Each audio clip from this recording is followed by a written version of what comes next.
नमस्कार मित्रांनो, एका नव्या व्हिडिओमध्ये तुम्हा सर्वांचे मनःपूर्वक स्वागत आहे।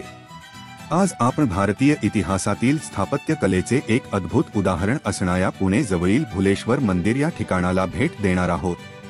पुण्यापासून अंदाजे 50 किलोमीटर अंतरावर हे ठिकाण आहे। पुण्यातील स्वारगेट बसस्थानकावरून निघून यवत बसस्थानकापर्यंत बस जाते। तेथून पुढे 6 आसनी रिक्षेने भुलेश्वर मंदिरापर्यंत जाता येते। तसेच यवत सासवड ही बस ही यवत वरून भुलेश्वर मार्गे सासवडला जाते।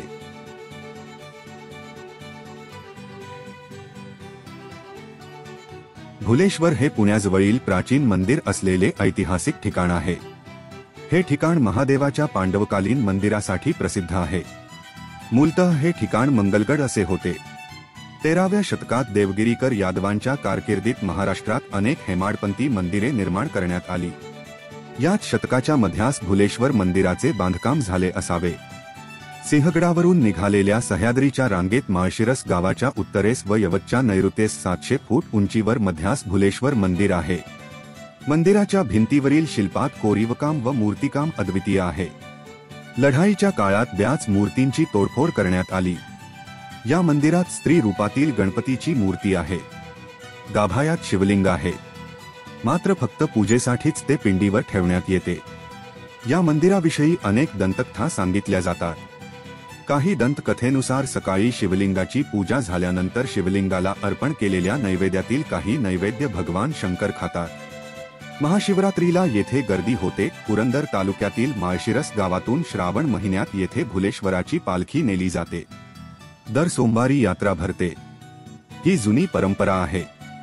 शहाजीराजे यांच्या सुपे परगण्यातील हे ठिकाण असून राजमाता जिजाऊ बालशिवबाला घेऊन येत असत। सुरुवातीला हा गड निजामाचा सरदार मुरारजगदेव याच्याकडे होता। पुणे जाळल्यावर प्रांताचा कारभार मामले दयालत मंगळ भुलेश्वर येथून होत होता।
इतर किल्ल्यांप्रमाणेच या किल्ल्यावरही पाण्याची खूप मोठी टाकी आहे, परंतु सध्या ती पाण्याची टाकी पिण्यायोग्य नाहीये। असे असूनही या टाक्यांमध्ये वर्षभर पाणी असते।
या मंदिरात मोठ्या प्रमाणात मानवी व देवदेवतांची शिल्पे आहेत। देवळाभोवती असलेल्या ओव्यांमध्ये अनेक देवदेवतांच्या मूर्ती असून काही ओव्या रिकाम्या आहेत।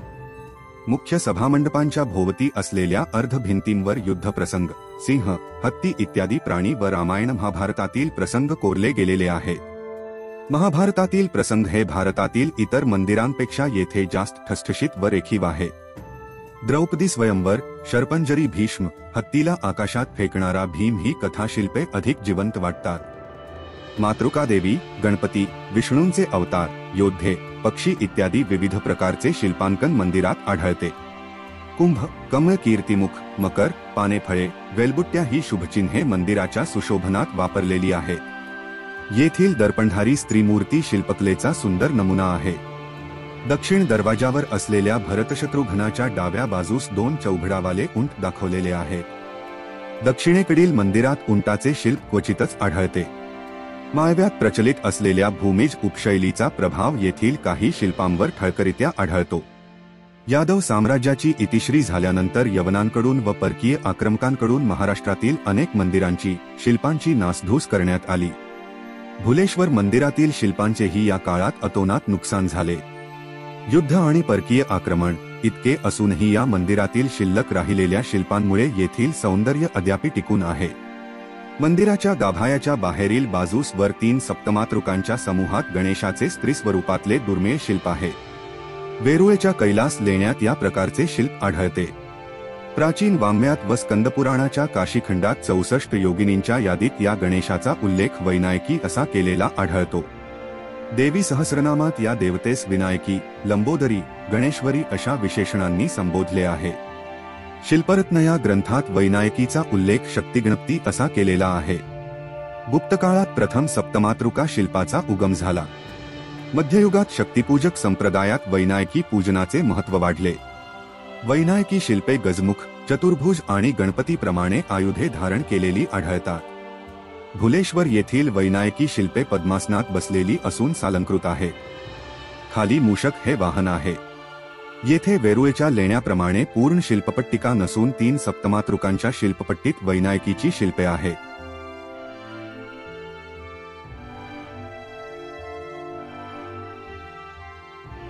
या मंदिराचे गर्भगृह खोल असून गर्भगृहासमोर उंचावर काळ्या दगडातील कोरीव काम केलेला नंदी आहे। नंदीच्या उजव्या बाजूस एक ओटा असून त्यावर कासवावर बसलेला नंदी असावा। हल्ली त्याचे फक्त डोके शिल्लक असल्यामुळे हा प्राणी निश्चित कोणता असावा हे कळत नाही। गर्भगृहातील शिवलिंगाच्या संगमरवरी बाणावर पितळी मुखोटा बसवलेला आहे।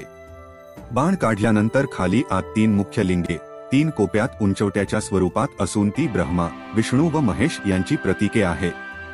पिंडीच्या खाली असलेल्या खोलगट भागात नैसर्गिकरित्या पाणी पाझरत असते. अन्य शिवमंदिरापेक्षा येथे अनेक वैशिष्ट्ये आढळतात. कीर्तिमुखे उंबरठ्यांच्या मध्यभागी काढता दोन्ही अंगास कोरलेली आहे. गाभायाच्या गणेशपट्टीवर गणपतीचे चित्र असले तरी देवळाभोवती असणाऱ्या दक्षिणभिमुख पट्ट्यांवर गणेशाऐवजी भैरवाचे शिल्प कोरलेले आहे. ओव्या व दगडात कोरलेल्या खिडक्या यांची एकाआड एक मांडणी केलेली आहे.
या मंदिराची वास्तुशैली दक्षिणेकडील होयसळ मंदिराप्रमाणे आयताकृती व पाकळ्यासदृश आहे. इतर हेमाडपंथी मंदिरांच्या तुलनेत या मंदिरातील शिल्परचना अधिक उच्च प्रतीची आहे. पूर्वाभिमुख असलेल्या या मंदिरांच्या बाहेरील प्राकाराची रचना उत्तरेतील जैन मंदिरांच्या धर्तीवर आहे. येथील शिवमंदिरास भुलेश्वर महादेव किंवा यवतेश्वर म्हणतात. पुरंदर तालुक्यातील माळशिरस गावाजवळील हे मंदिर यादवकाळात बांधले आहे. मंदिराची मूळ बांधणी 13व्या शतकातील असून सभोवतालची भिंत, नगारखाना व शिखरे 18व्या शतकातील मराठा शैलीतील आहे. पूर्वी मूळ मंदिरास अतिभव्य प्राकार होता व नंदीचा मंडप स्वतंत्र होता. 18व्या शतकात झालेल्या जीर्णोद्धारानंतर हे मंदिर एकाच छताखाली आले.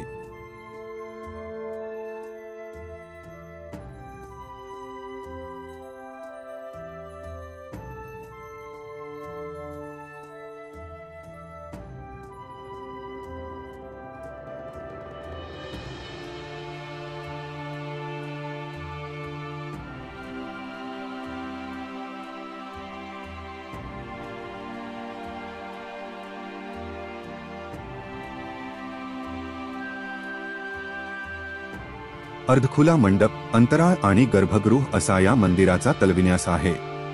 या मंदिरासमोर नंदी मंडपही आहे. गर्भगृहाच्या बाह्यभिंतीवर 5 देवकोष्ठे तर अंतराळाच्या बाह्यभिंतीवर 2 देवकोष्ठे आहे. अर्धखुल्या मंडपाच्या खालच्या थरावर सिंह आणि हत्ती तर वरच्या थरावर पुराणकथांमधील दृश्ये कोरलेली आहे. मंदिराच्या आवाराभोवती असलेल्या भिंतीला 16 देवकुलिका आहेत.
भारतात आजच्या सिव्हिल टेक्नॉलॉजीला लाजवतील अशी अनेक पौराणिक मंदिरे आहेत, परंतु वेळोवेळी झालेल्या परकीय आक्रमणांमुळे अनेक मंदिरे उद्ध्वस्त झाली, तर काही आजही भारतीय स्थापत्यशास्त्राची साक्ष देत तुटलेल्या अवस्थेत उभी आहे. त्यातीलच हे एक यवतचे भुलेश्वर मंदिर आहे.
मंदिराच्या बांधकामासाठी वापरला गेलेला चुन्याचा घाणाही मंदिराच्या परिसरात पाहावयास मिळतो.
आम्हाला मंदिराच्या परिसरात एक व्यक्ती खूप सुंदर अशी बासरी वाजवताना आढळला. त्या बासरीचा आवाज तुम्ही व्हिडिओमध्ये ऐकू शकता.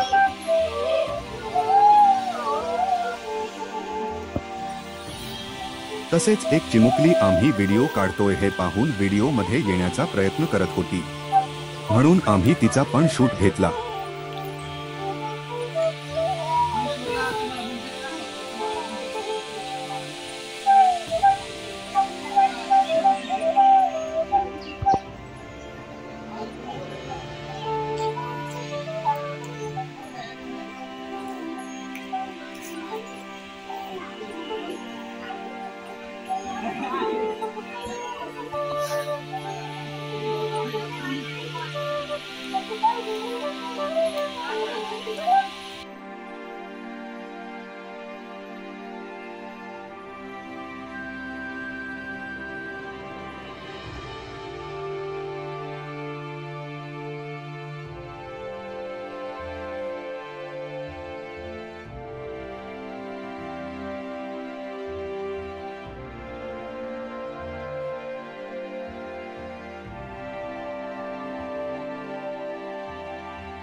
तर मित्रांनो, आमचा हा व्हिडिओ तुम्हाला कसा वाटला हे कॉमेंट मध्ये नक्की कळवा। तसेच काही सजेशन्स असतील तर कॉमेंट करा, लाईक करायला विसरू नका आणि नवीन असाल तर चॅनेलला सबस्क्राइब करून आमच्या सोबत भटकंतीमध्ये सहभागी व्हा। पुन्हा भेटूया एका नवीन अशा भटकंतीवर। तोपर्यंत स्वतःची काळजी घ्या आणि आनंदी राहा।